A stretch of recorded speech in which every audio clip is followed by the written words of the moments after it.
Hi everyone, welcome to my channel. இன்றைக்கி நம்ம ஒரு அரை மணி நேரத்தில் குவிக்கான ஒரு லஞ்ச் ரெடி பண்ண போகிறோம். அதுக்கு ஃபஸ்ட்டு வாழைக்காய் வறுவல் எப்படி பண்ணலான்னு பார்க்கலாம். இதுக்கு 1லேருந்து 2 வாழைக்காய், 1 டீஸ்பூன் கடுகு, உளுத்தம்பருப்பு, அரை டீஸ்பூன் மஞ்சள் தூள், உங்கள் காரத்துக்கு ஏற்ற மாதிரி மிளகாய் தூளும் மிளகுத்தூள். இதுக்கு மிளகு நல்லாயிருக்கும், அது ஃப்ரெஷ்ஷாக அரைச்சி நம்ம போட போகிறோம். ஸோ ஃபஸ்ட்டு வாழைக்காவை தோல் சீவிட்டு குட்டி குட்டியாக கட் பண்ணி வச்சிடலாம். இதில் நான் மைக்ரோவேவில் வேக வைக்க போகிறேன். கொஞ்சம் மஞ்சள் பொடி போட்டு நீங்கள் இதே இது அடுப்பில் அது குக் ஆகிறது வரைக்கும், சாஃப்ட் ஆகிறது வரைக்கும் வேக வைக்கலாம். ஒரு வானிலையில் கொஞ்சம் எண்ணெய், அதில் கடுகு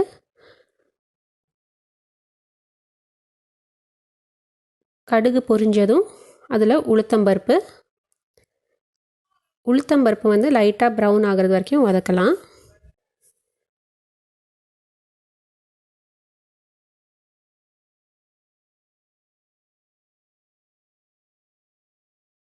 அதில் இந்த வேக வச்ச வாழைக்காவை சேர்த்துக்கலாம்.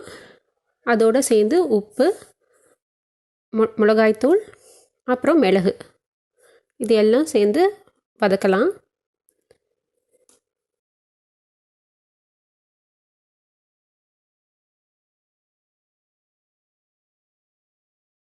ஒரு 2 நிமிஷம் வதக்கினா போதும். ஏற்கனவே வெந்ததுனால இது டக்குன்னு ரெடி ஆகிடும். ஸோ மைக்ரோவேவில் வச்சதுனால மொத்தமாக ஒரு 5-6 நிமிஷம் தான் ஆகும் இது ரெடி பண்ணுறதுக்கே. ஸோ வாழைக்காய் ஃப்ரை ரெடி ஆயிடுச்சு. அடுத்தது நம்ம முருங்கைக்கீரை செய்யலாம். முருங்கைக்கீரை ஒரு பேக்கெட்டு, ஒரு அரை மூடி தேங்காய், ஒரு பல்லு பூண்டு அந்த தோலோட, அரைக்கிறதுக்கு ஒரு சின்ன வெங்காயம், அதுக்கப்புறம் தாளிக்கிறதுக்கு இன்னும் உங்களுக்கு தேவையான அளவுக்கு எடுத்துக்கலாம். 1 டீஸ்பூன் ஜீரகம், உங்கள் காரத்துக்கு ஏற்ற மாதிரி மிளகாய்த்தூள், அப்புறம் தாளிக்கிறதுக்கு கடுகு. முதல்ல நம்ம தேங்காய் அரைச்சி ரெடி பண்ணிடலாம்.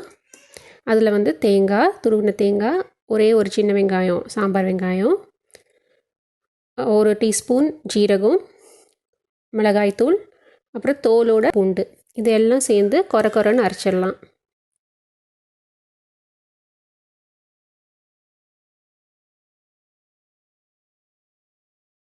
அப்புறம் இன்னொரு வானிலையில் எண்ணெய் ஊற்றி கடுகு தாளிச்சிட்டு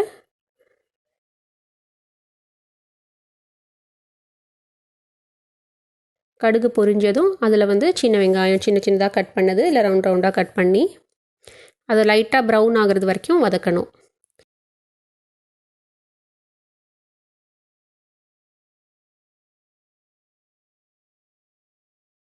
அதில் முருங்கைக்கீரையை நல்லா கழுவிட்டு சேர்த்துக்கலாம்.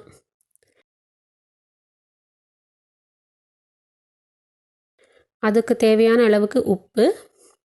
முருங்கைக்கீரை ரொம்ப வதக்கணும்னு அவசியம் இல்லை, 2-3 நிமிஷம் வதக்கினா போதும்.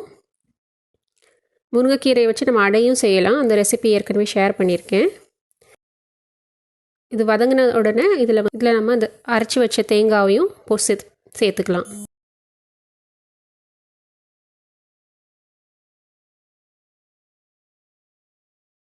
தேங்காய் போட்டதுக்கப்புறம் இது எல்லாம் ஒன்றா வர்றது வரைக்கும் வதக்கினா போதும், ரொம்ப வதக்க தேவையில்லை.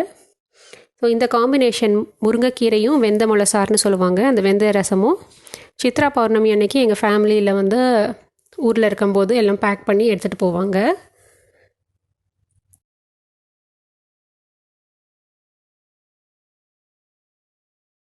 அடுத்தது அந்த வெந்தய ரசம், வெந்த சாறுன்னு சொல்லுவாங்க எங்கள் ஊரில், அதுதான் செய்ய போகிறோம்.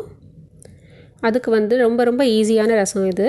அதுக்கு அரை டீஸ்பூன் வெந்தயம், 1 டீஸ்பூன் கடுகு, சின்ன வெங்காயம் தேவையான அளவு, 1லேருந்து 2 காஞ்ச மிளகா, அப்புறம் புளி தண்ணி, கொஞ்சம் பெருங்காயம்.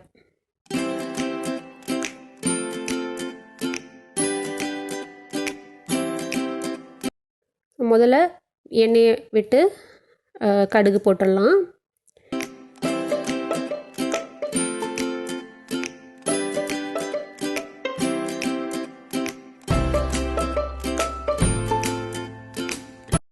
கடுகு பொரிஞ்சதும் அதில் வந்து வெந்தயம், 1/2 டீஸ்பூன் வெந்தயம்.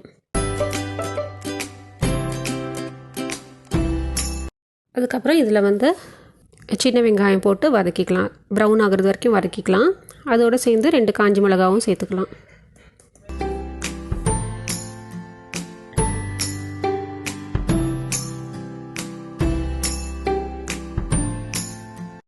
இதில் வந்து நம்ம புளி கரைச்சல் ஊற்றிடலாம். இது வந்து ஒரு நெல்லிக்காய் சைஸ் புளி கரைச்சி ஊற்றிக்கலாம். ரசம்க்கு எப்படி ஊற வைப்பீங்களோ அதே மாதிரி.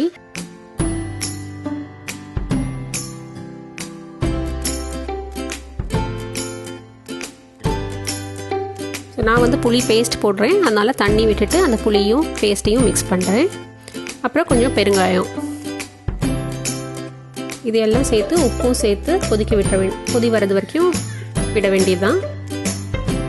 சுவையான வெந்தய ரசம் ரெடி.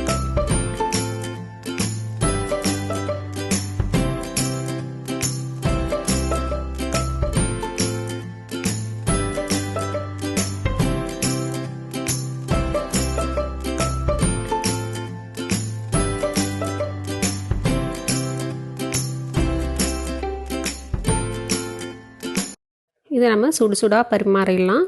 இதை நீங்கள் ட்ரை பண்ணி பார்த்துட்டு உங்கள் ஃபீட்பேக்ஸ் கமெண்ட்டில் சொல்லுங்கள். அடுத்த வீடியோவில் பார்க்கலாம். பை.